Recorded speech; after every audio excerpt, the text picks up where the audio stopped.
Hello, everybody. Welcome. This is No Bullshit Gaming Podcast 2.5 Gamers, session number 11.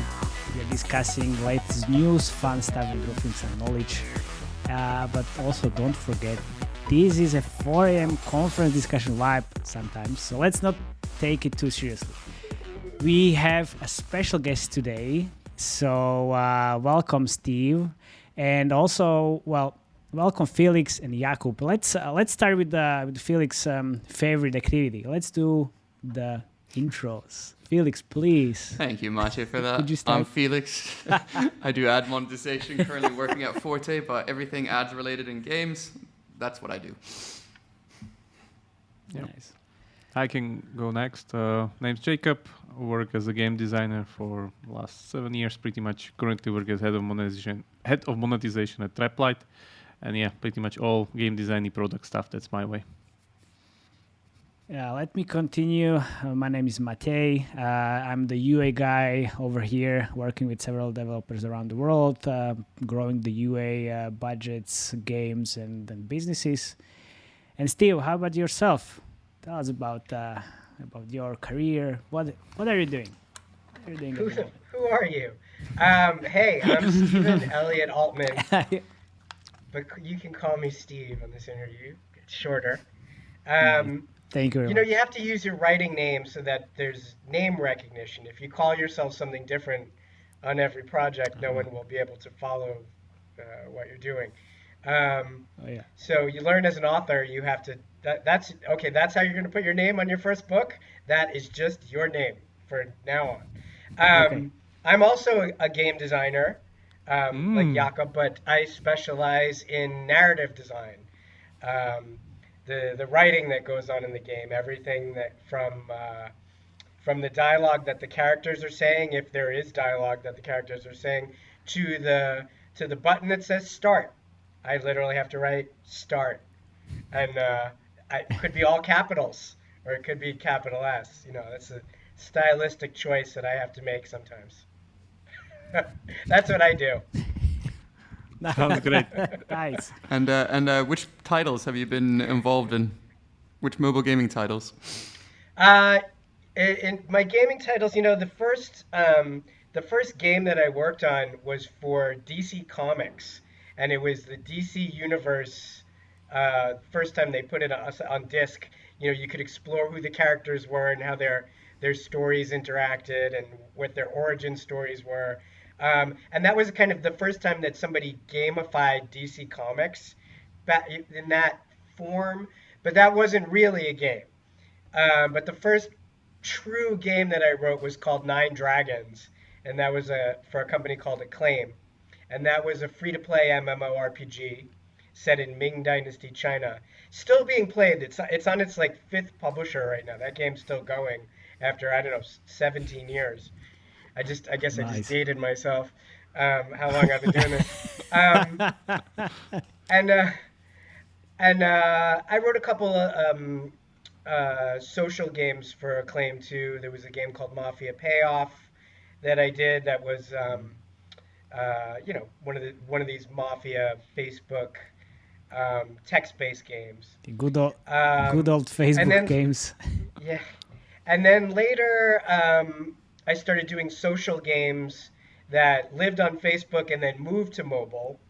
I wrote, where you guys are in Germany, I wrote a game called Pearl's Peril, which started off on Facebook and then went to mobile. I did some games for the History Channel based on some TV and feature products that they had, TV series.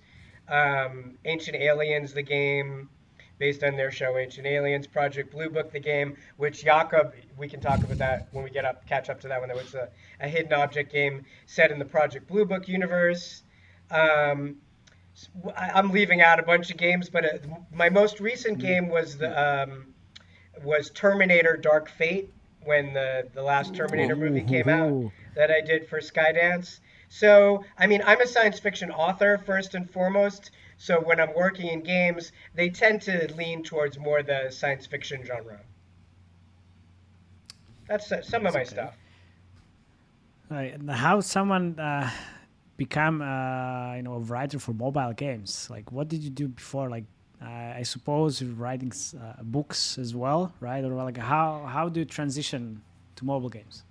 That's a question I get asked a lot. Nobody I probably imagine. nobody really nobody really comes into this business the same way. Um, Yeah.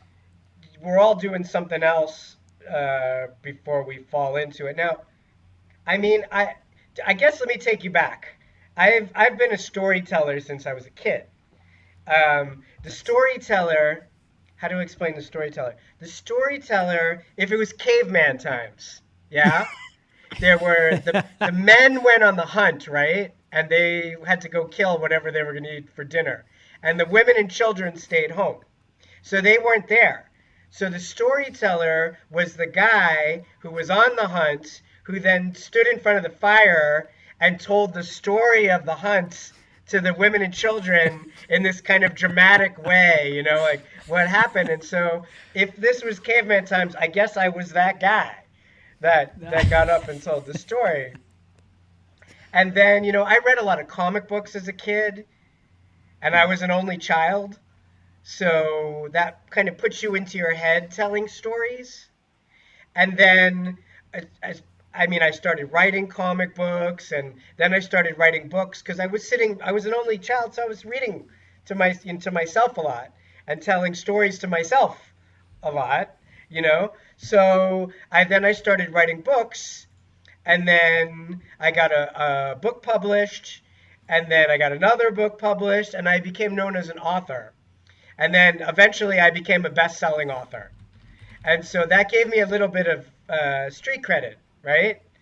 Because then games were just kind of at that point where they started putting stories in games. I mean, the evolution of games we could talk about forever, and the evolution of story in games in parallel. In Pac-Man, the only story is they meet, right? That's it. You don't really need to hire a writer for that.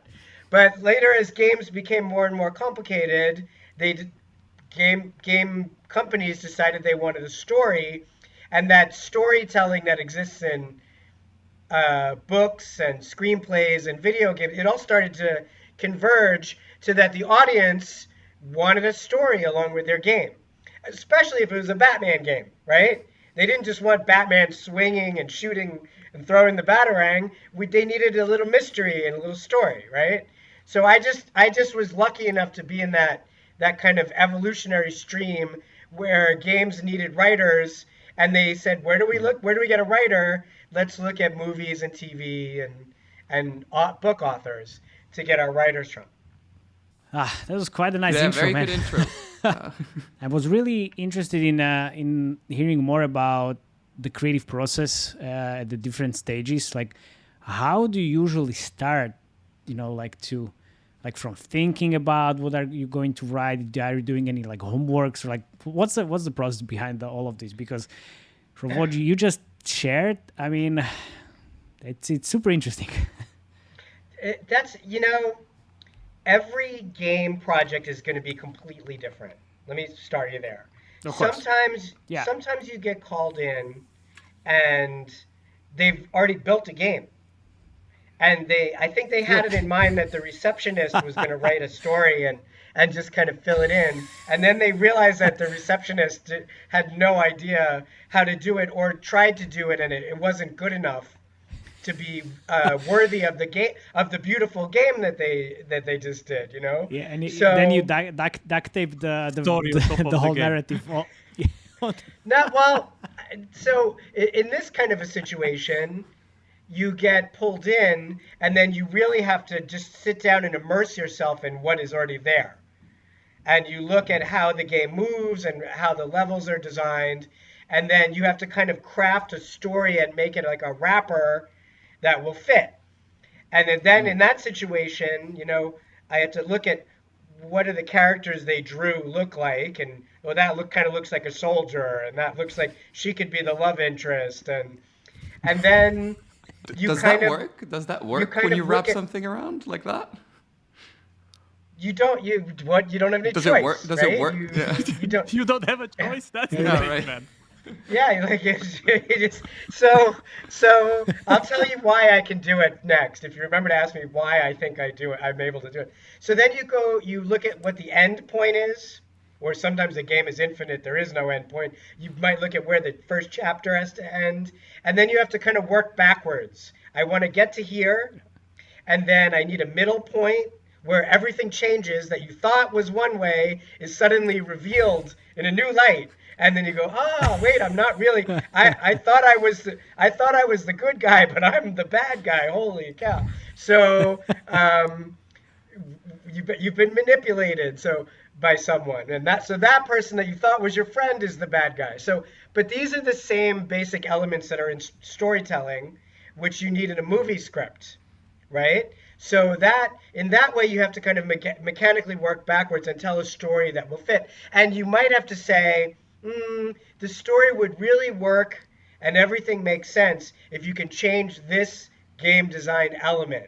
And then you have to kind of beg and plead to the game designers, can we change this one thing? And usually they say, oh yeah, we can do that. And because I'm not just the writer that got brought in, I'm also a game designer, I know how to explain to him why I need this thing changed and how it can get changed at point A and point B and point C. So I kind of, to coax them, I do their work for them on what would need to be changed in the coding. And the more I know that, the more likely they will say yes and change it for me. And then that works there. And then, if they've only built chapter one, if they've only built chapter one, I might be able to influence everything that happens in chapter two. But if the game is ready to ship, I might just have to get it in there, jam it in there as quickly as I can. And here, now, Felix, the reason I'll tell you that I think I can do this, because some writers would be like, holy shit, I don't know. Yeah, can we say shit on your show? Oh yeah, you can multiple times, of course. All right, that's fucking excellent. Good, then I can say shit. So, if there's any kids at home, please, this is an R-rated broadcast. So the reason I can do that is because I spent 10 years in the advertising business as a copywriter. And as a copywriter, they literally walk in and say, the client is coming in 15 minutes, write a TV spot. And you're like, some writers can do that, and some writers need to wait for inspiration. I didn't have this luxury. I had to just write a TV spot immediately. But what this does for you as a writer is for me, it strengthens a muscle that I think everyone has called create on command, my create on command muscle. So because I did advertising for 10 years under these crazy deadlines, and I didn't have time to wait for inspiration, I just had to do it now. That muscle in my body, that create on command muscle, is probably the strongest muscle in my body. So when I have to come in and do it, I just have to do it. Now, these are not ideal circumstances to write a video game, that you come in and it's already built. The ideal circumstances is, the ideal, that's only like 33% of the time these days. Now it's more typical that they bring the narrative designer in at the same time that they're creating the game. So this allows the narrative department or designer, I'm usually the narrative department of one, to be involved in every aspect of the creation of the game. And it's happened in various, it's different in every situation of the game. I mean, we can talk about individual ones, but right now I guess I'm giving you more of the general overview. So ask the question, and if we get to a place, I'll take you through more of how we did a particular game. I think like I've been there on the other side of the barricade as the designer who is the narrator begging him, in a way that it's always kind of like this kind of a conflict, that how much resources or capacity do we want to sacrifice on top of the story, and will this increase our KPIs, of course, because that's the main priority in mobile. And then exactly like you said, like I can feel the pain that the narrative department, like how about we have this and then and that, and like okay, like there needs to be a coder that codes this, and this happens on screen in between there's dialogues and that and this, and offsetting capacity to it, and then like but we cannot have that because we first need to do tutorial, we need to do monetization stuff like that, and you get into this conflict. So I can feel it, especially after it's like you said, in a situation where the game's already finished and you're just duct taping it on top of it because there's no time. Well, let me just say that's the other side of the coin, and it's great that you said that, because in the beginning, when I first started working games, the game designers didn't want a writer. What do we need a story for? Just shoot. Yeah. Like what do we need this for? So I mean, for the first job we have is to convince you that story is important. And why is story important? The main reason, and this speaks to your question of does it help the KPIs? Does it have an ROI? Does it have a return on investment to get a storyteller, especially an expensive storyteller like me with my pedigree, to come in? Is that having a good story makes the game sticky, right? If you have a game, that someone just bought and paid $29.99 for, I mean, you've already made your sale. They're going to play that game. But if you have a social game where people need to come back every day, stickiness really, really makes a difference. They want to know what's going to happen next week when the story goes on. They want to know what's going to happen in the next chapter in the next quest. They want a reason to follow the character because they develop an emotional investment in the story, and that's where the writer adds the most value. Why am I shooting these people? Why, instead of I'm just shooting? And, not everybody cares about the story, though. Some players just want to play. If there's a twitchy game, you're playing Tetris, you don't care. You just want to point and click and shoot. But a certain amount of people who play games want to read the story. And as time goes by, they're getting used to the story being there, and they want a good story. And if you have two hidden object games that you're choosing from, you really you're looking at kind of the top level, a few sentences about the story, and maybe that's how the person who likes story decides which game to play. So now you see that the writer has a value in the beginning. And you know what? Sometimes there's a marketing person writing that text, those 2 lines that help the player decide which game they're going to play. But usually that's also me. And that's only because I was in advertising, so I'm good at writing this advertising copy. So I'm using this other skill that I had before I was a game writer on my journey and in what I bring to the table as a writer. So I'm... Wait, go ahead. I'm definitely the player that... Sorry, that was a big drop. That was a big dump. That doesn't read the text because it's just so annoying. At least for me, it's like, okay, so I don't care. But you skip. Like you said, skip, I can't imagine. Skip. Yeah, skip. Oh, well, there's a lot of text. Skip. Come on. And then I have no idea what's going on in the game, of course. But I don't care. I just want to shoot, click, and play, and just enjoy that. But you mentioned that brings up that brings up just a really quick side story there. When I wrote 9 Dragons, right, which was this Ming Dynasty kung fu game. I wrote the game, and then I handed it off to the developers. I didn't, and they were building, and so I didn't have anything to do for a while until the next set of quests came along. So I just hung out on the message boards, and my character, the hermit, spoke to the players. They'd say, "Oh, great hermit, what will the names of the clans be of the game?" And I would say, "Oh, Grasshopper," I would answer the back. "They will be Shaolin clan and Wu-Tang clan." And I kind of talked back to them in game. But then I said, you know what? I want to be playing the game. And 9 Dragons is an MMO. For those of you who haven't played an MMO, you have an avatar that you design, and you're a character, and you put the clothes on them, and you're running around in this persistent game where everyone sees you. So my character, the hermit, was running around, and I had the game masters create a special avatar over my head that said Loremaster, right?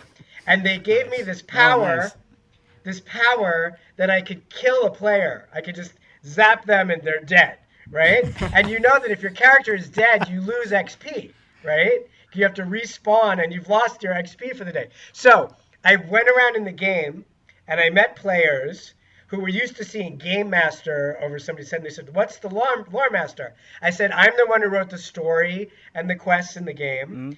And I said, "Do you want to play? You want to play with me?" And they'd say, "Well, what are we going to do?" And I'd say, "I'm going to ask you a question about the lore of the game. And if you accept the question, and you can answer the question, I will give you a gift. And if you get the question wrong, I will kill you." Basically. And they were like, And so now this is happening in the chat, right? So all the other players come to see what's going on, and suddenly we have an audience around us. And I asked my question, and if they gave it right, I would upgrade their weapon or give them some magic pill that made them really strong for 12 hours or something. And if they got wrong, boom, and I killed them. So even in that, I was adding an element to the design of the game that was not there. And I didn't work at Acclaim yet, by the way. I was writing as a freelancer and wrote for them, and then I went away. And then Howard Marks, the former chairman of Activision, and now the CEO of Acclaim, called me in and he said, "I want you to come work full-time and run events and start doing what you're doing in the game because you raised the revenue this month 35%. And I was like, "Okay." He said, "You're going to be the game director." And I was like, "What's a game director?" He's like, "You keep doing what you're doing, and we'll figure that out as we go." So this was a situation where a writer in a game where the story was important, and I started working in game development and understanding and adding more to the game than even the designers had placed there using story. Nice. Okay. Well, I would definitely. But you had a question. I hope you. For sure. I hope you remember. I won't kill you, but I hope you remember your question. No, you would have died though. You didn't know the story, so you would. Of course. Oh man, 100%, 100%. Dead already. So you mentioned hidden object games, but now you mentioned also MMO. So are there any game genres that are more suitable for narrative design, or you just can write everything because, well, you've done your job in the advertising industry for 10 years. Kudos, by the way. Thank you. That's not easy. That's a really good question. I think almost any game could do with a little bit of narrative and to make it more of a brand, because when you're making a game or a property, one of the holy grails would be that it could go further than the game. It could become TV, it could be movie, it could be a franchise, right? And a franchise some elements of a franchise are gonna have a story. If it's gonna become a comic book, it needs a story. If it's gonna become a movie, it needs a story, right?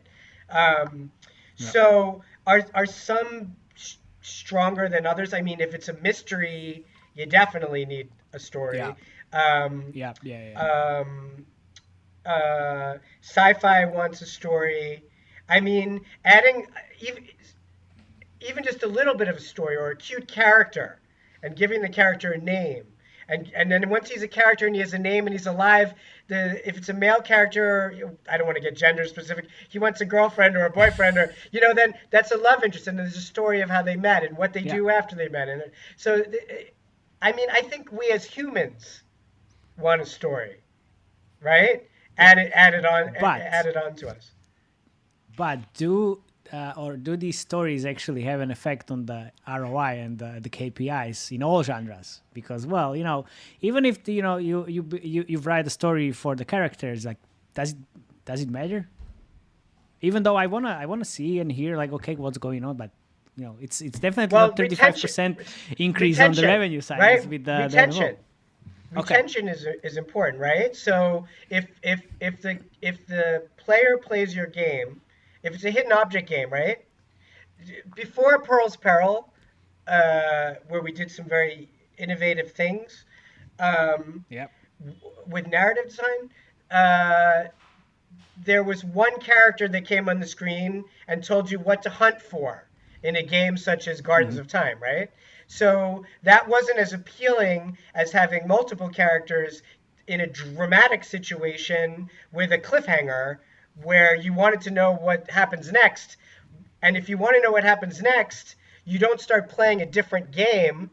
You relaunch your game tomorrow to tune back in.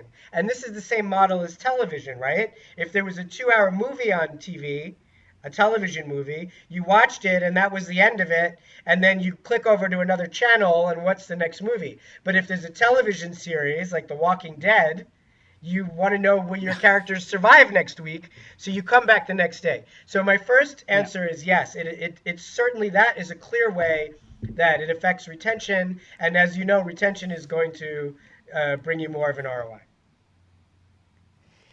Yes, but you can't pay bills with retention only. That's the thing.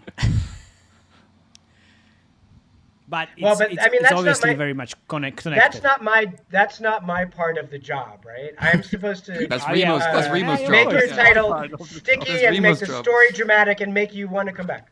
Yeah. Right. Yeah. 100%. I think like. But the people that like the story, they tell their friends, right? And then other people who like that kind of story come and play too. It's part of the virality. Yeah, it's not black and white, of course. Yeah, of course. Yeah, like one thing I can add to this is that I've seen the other players also that we talk about, that you have the Mateys of the world who skip the story and doesn't read anything and they just look for the skip button. But I see also the other ones who are, let's say, playing Gardenscape, sitting with thousands of stars in their inventory, their mansion still being a rubble, but they just follow the story. They don't care about refurbishing and revitalizing the mansion. They just care about the story, so they like move fast through the puzzles and look through the story. They don't care about the stars anyway. So I've seen this live, that this is the retention driver for them. It's not the meta game that Player X planned for them. But Wooga actually did going back to the ROA question, they did some testing.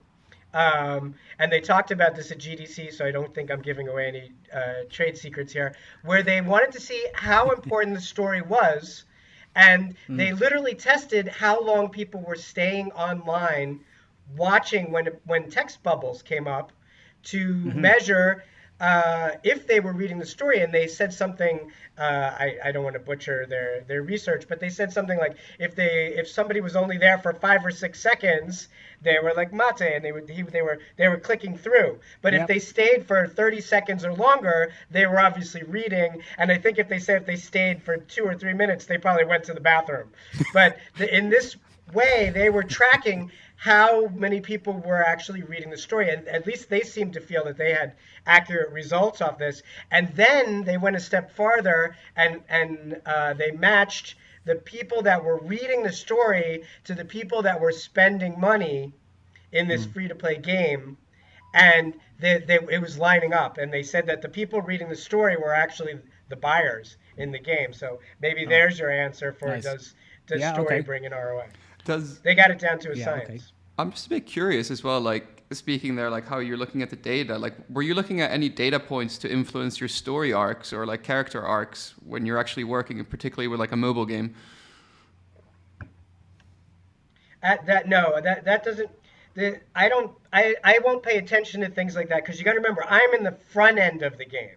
I'm creating the script, and I'm often gone before they get to the point where they're receiving data, except through A/B testing. So during A/B testing, they might say, "Wow, we think your text is too long in a particular game." Which, I mean, usually, because if you're just the writer and you come on a game, they tell you this many characters is the limit for a speech bubble. But if you're the narrative designer, which I almost always am, it's me helping to determine how many characters there should be in a text bubble and how many text bubbles there could be. And you're kind of gauging the player's patience level for story. Yeah. Right?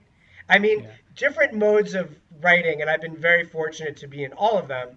If you're writing a book, you get to write as much as you want, jump into different people's heads, tell the story however you want to, right? On paper. Then when I left New York and came to Hollywood and I was indoctrinated into writing the screenplay, that's a very technical document. At minute 15, you have to have all of the characters introduced, and the villain has been introduced but hidden as a good guy, right? You have to, at the minute 15, the protagonist has to make a decision to enter the new world and take on the situation that's coming on. If you think of the Wizard of Oz, that's the moment where we go from black and white. Dorothy is in Kansas in black and white, and then boom, she's in color. Actually, that happens in minute 30. I'm sorry, not minute 15. And enters the new world. Even in a romance novel, the character is single, and then all of a sudden decides to enter the new world of I'm going to be in this relationship. There's just certain moments that you have to hit in a screenplay. In a video game, things aren't laid out like that, but the story still has to hit these emotional points, right? And the interesting question there on all writing is, since caveman times, do we as humans need to tell a story, hear a story in a certain way? And if it's not told in a certain way, we get bored and we leave?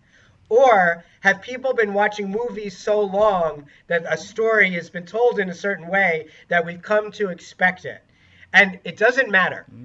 We have this story in our heads. There's the emotional low point, the darkest cave. The villain comes back one more time at the end, and you have to fight it. These story points that we all come to rely on, or the boss mob comes back one more time, that we've learned to, we've internalized this so much the way a story is told, that if somebody tells the story in the wrong order, we get a sick feeling, and the movie didn't work, the game story didn't work, the comic book didn't work. It's really interesting, but if you don't use these story points, you failed. No one knows really why. Sounds like Tenet to me. Oh yeah. Was there any hints from the studio as for the story pacing? Because for me as a game designer, this is one of the biggest pain points. How to pace the story from capacity of the content treadmill that we need to create on, and then where to kind of cut it, because I guess there comes the cliffhanger part we've been talking about, because you cannot just pace the story like you want. So are you involved within the pacing of the story? How does this work? In every situation I've been in, that's a narrative design. It's the game developers going, we don't know how you're going to put the story in here. So that's really me saying, it's good. I suggest we do it like this, and they pretty much follow it, because game developers don't yet. We're hoping for the evolution of it. They don't really understand how the writing mind works, and so they don't try to put barriers. They say, tell us how to put the story in the game. And in a situation like the Ancient Aliens game, for example, I came onto that project when all they knew was it was a city builder, and you were building the pyramids in ancient Egypt. They didn't know why you were building the pyramids in ancient Egypt, or who you as the player were playing. So I looked at it, and then I watched the show, which I don't know if you're familiar with the show, is about thinking about and asking questions about, how did we build the pyramids? We don't have the technology to build these pyramids now. Back then, they didn't have the wheel yet. They hadn't developed the wheel. So how did they build these precise instruments that are precise to a millionth of a centimeter in some points, that are, facing these planetary, how did they do it? So I said, well, there's aliens. Just like their show said there could have been aliens. So I said, I need a character that looks like a gray alien. And so I was telling the art department, make this character like a gray alien.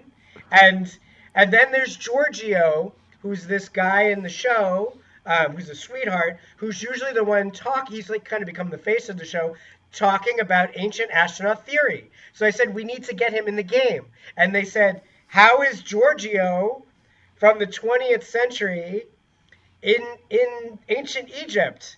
And I said, I had to weave a story that said Giorgio was a teacher teaching in the present time, and I'm his student, and he asked for volunteers, and I volunteer to be hypnotized and regressed back to my past life in ancient Egypt. Genius. And so then, the circle spins, and I go back to. It's really funny too, because it says, "Will you agree to be regressed to your past life in ancient Egypt?" And it says yes and no, and you have to click yes or no. But I told them whether you click yes or no, yes gets lights up. So literally, if you click no, yes still lights up, because otherwise the game is over, right? So it clicks yes, which is we call this a magic trick, a force. So you click yes, you go back to ancient Egypt, and then you see camels. And you're in the desert, and then no sooner are you there, you're abducted by aliens, and you go up to the ship, and then they turn you into a human, half gray hybrid. And then they put you in charge of building the pyramids. And then you are the one recruiting the humans, and they're picking up bricks and building the pyramid. So that whole story, which acts as a wraparound because they were already building the city builder. But then from there, I said, we need a quest system. And sometimes the gray would come on and give you a quest. Put 50 blocks on your pyramid. And then Giorgio, this character from the future, would come on because you're in a psychic link, and he would give you a quest. Find evidence that there were aliens at the pyramids. So you find something that shouldn't be there, right? You find a wrench in ancient Egypt, and then you're about to use this as evidence, but the gray comes on and goes, yeah, we have to destroy that wrench. So the first quest was find a wrench, and then the second quest was the alien saying, destroy that wrench. So I created drama. You see what I'm saying? But before that, you were just building a pyramid. So now I think that was actually a good encapsulation of how do you enter the story in there. And then to deliver the story, I needed a quest system, which was not in the game before I arrived. So the game devs had to build, Jakob, they had to build a quest system into the game. So that was story, instructing, narrative design, and me begging the game designers to please build this quest system, basically. And then we had to get approvals from the actor, Giorgio, to be in the game. So it's all very interlaced, How are you able to come up with these things? There's a little bit of this, there's a little bit of this. I watch movies, you guys watch movies, and some people watch a movie and just enjoy it. I watch a movie and I get inspired, and I want to tell stories. So, some people it goes back to, are you the storyteller guy around the fireplace that wants to come up with this? And some people have that skill, and some people, often the receptionist at the game company doesn't. By the way, are movies ruined for you this way because you can, see the pattern behind them as they're being told? Wow, yes, actually, yes. Well, there's two things. If you live in Hollywood long enough, you know so many actors that you're watching. Like I have a friend, James Cromwell. I have a friend, James Cromwell, and I'm watching my favorite show. It was 6 Feet Under. And then all of a sudden in season 5 or 6, he suddenly came on the show as the love interest for Ruth, the mother in 6 Feet Under. And I'm like, no, I can't watch this. Now I don't believe it anymore. Right? It pulled me out of it. But that's one way that things get messed up. But for storyteller, when I transitioned from writing books to writing scripts for movies and television show, you're right. Suddenly you see the pattern in every TV show and every movie, and it does indeed ruin it for you. Because you're watching and you look at the clock and you're like, we're at minute 15, something has to change. Who was the bad guy? It's going to change. You got minute 30, everything's going to change, and minute 60, if it's a movie, everything's going to change. So it does. When you're starting out, it ruins it for you because you're watching the skeleton. You're watching the machine. But then, once you learn the process of storytelling, then suddenly a magic thing happens that makes the story better for someone who understands than for the casual viewer. Because you're watching it, and it's hitting you on a subconscious level, this primal storytelling. But for the storytellers who are watching it, first off, when you see it bad, you really know it's bad. But when you see someone pull off in a creative way, you not only are satisfied as the viewer, but as a storyteller, you go, wow, Yeah. you Like a really, skillful game design, really yep. pulled that. You pulled it off, and it's like beautiful. You're smitten with how the person wrote it, and it inspires you to want to tell your stories better. I often tell people that um, watching a bad theater play or watching a bad television pilot is actually good training, because when you see it done bad, you learn, oh, don't do that, or Yeah. don't tell a story. Ooh. So it actually is, it's instructive for you in your craft to even watch bad television. But is there some other inspiration that you are also thinking about? Not only movies, but obviously books, comics, and whatever else. Games maybe as well. You mean that inspired what you're writing? Yeah, inspire. Yeah. Yeah, what you are writing, like, where do you take the Um, inspiration for writing? I went to graduate school in English, man. So we read all the classics. I mean, there are just basic tropes and storylines that all trace back, to the Greeks. Boy meets girl,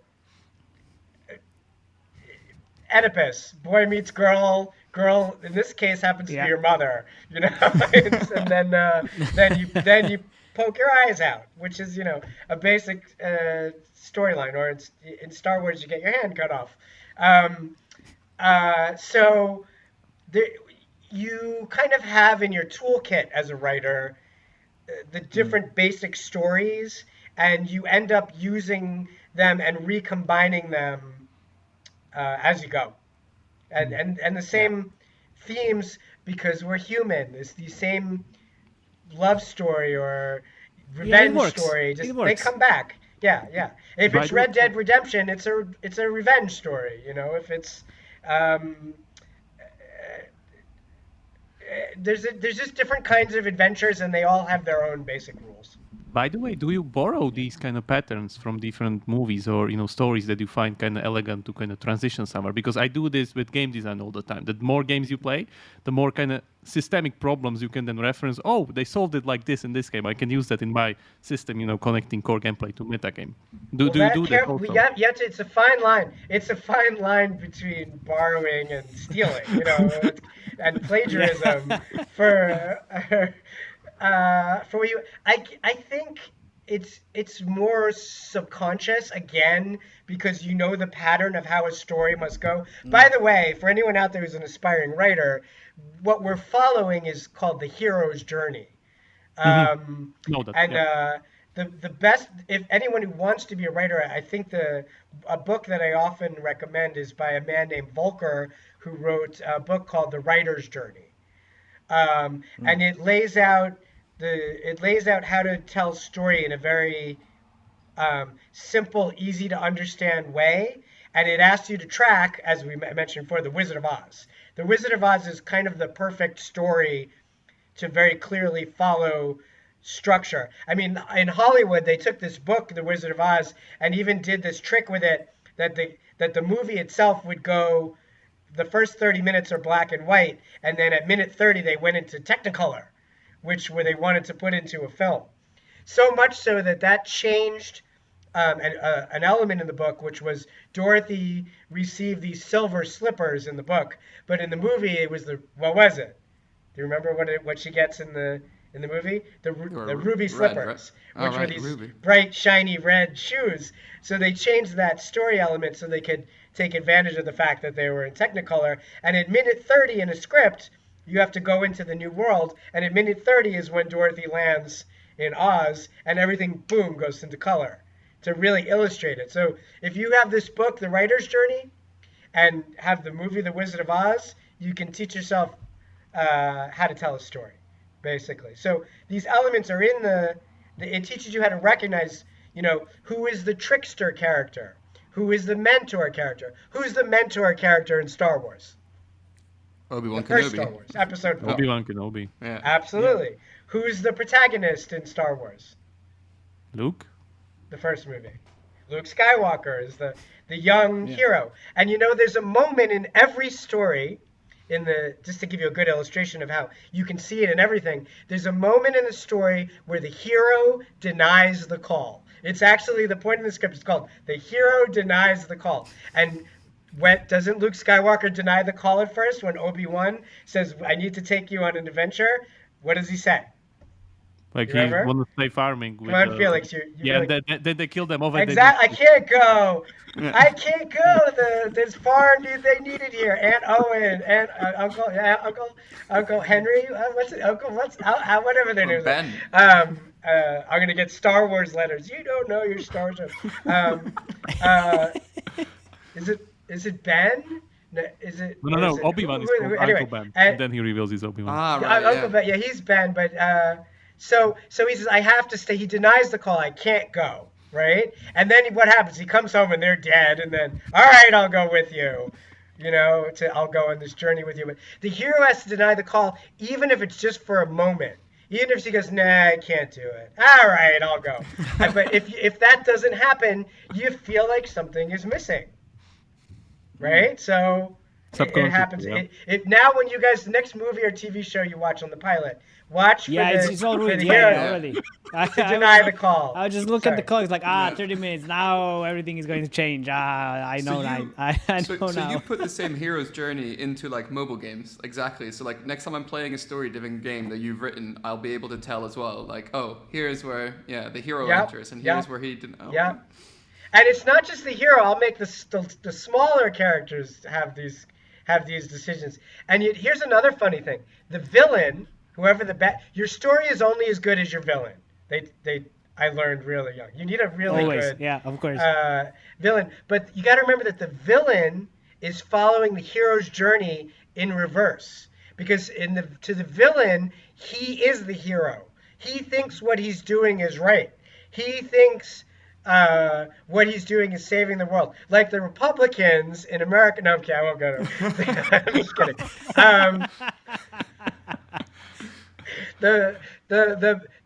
You need to be able to look at your story after you've written it and go back and realize and see, did the villain's story make sense as a hero's journey from the villain's point of view? And testing it that way, you can see, did you tell a good story?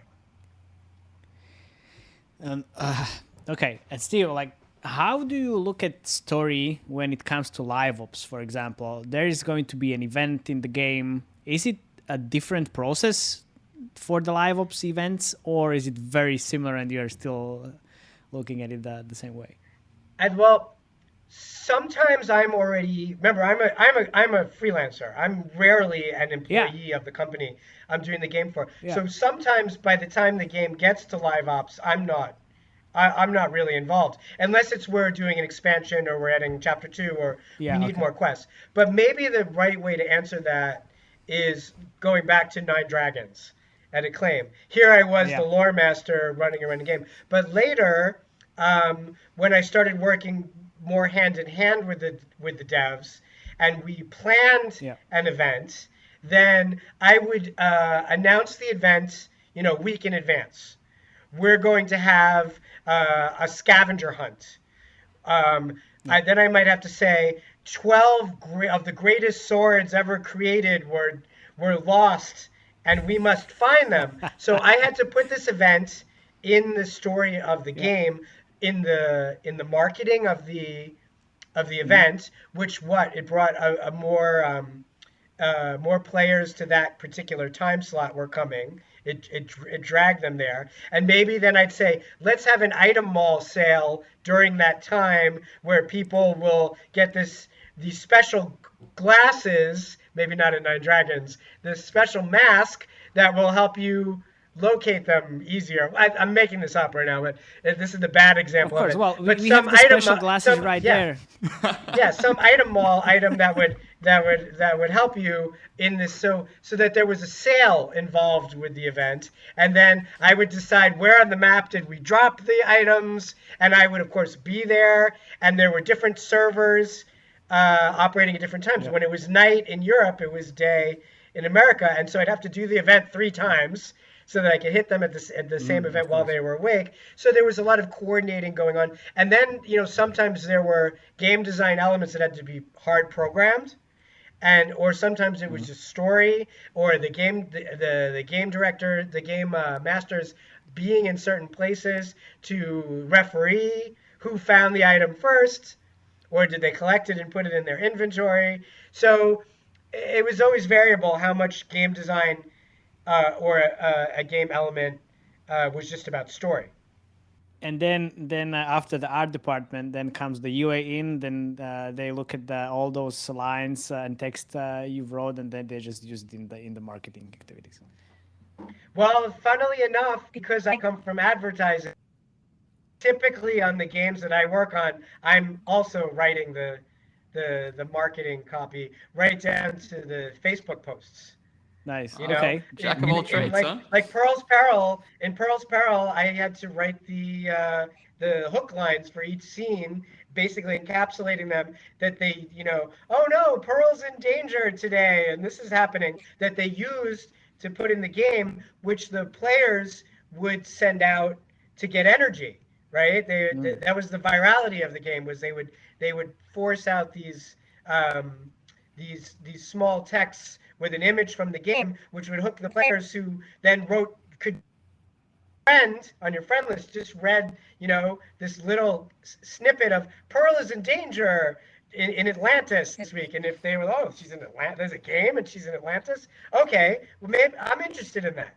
So even those little pieces of text became the viral hooks that brought people back in. And I'm typically writing the back jacket copy on the game, right?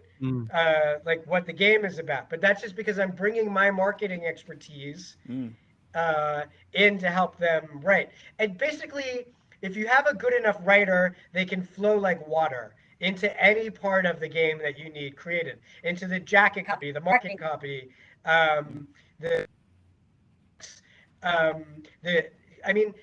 even just like the start button, that's text. Any text that's in the game, a good writer should be responsible for that, so that it has continuity. It has the same flavor running through the character dialogue and all that.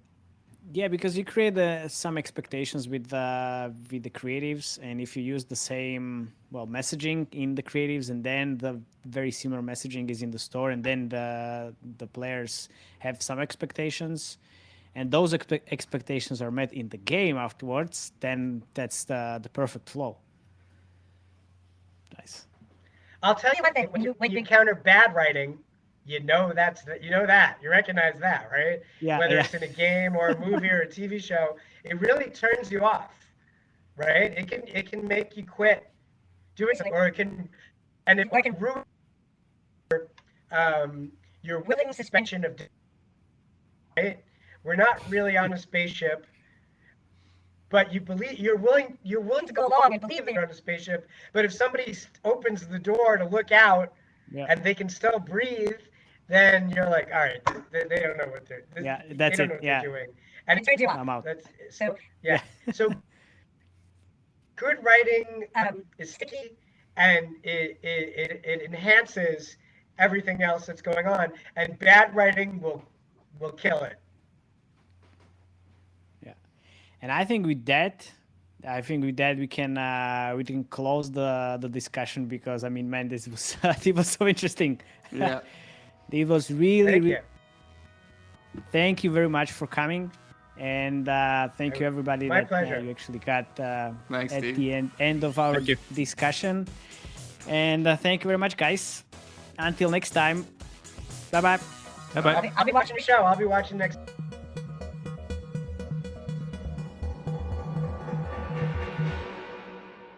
Yeah, we should have a drink. We should have a drink before. I'm just drinking coffee, gentlemen. That's all I'm drinking today. All right. Well, That's I what had, writers drink. 10 double you know? espressos already. There's Oh, also true. a programmer's it's drink. not- I thought it was whiskey. isn't it? Yeah, I thought it's red wine. Whiskey, red wine. I Everything didn't say together. what was in my coffee. I All right. just said that I was drinking. Ah. Okay. Okay. Okay. Okay. Let's start.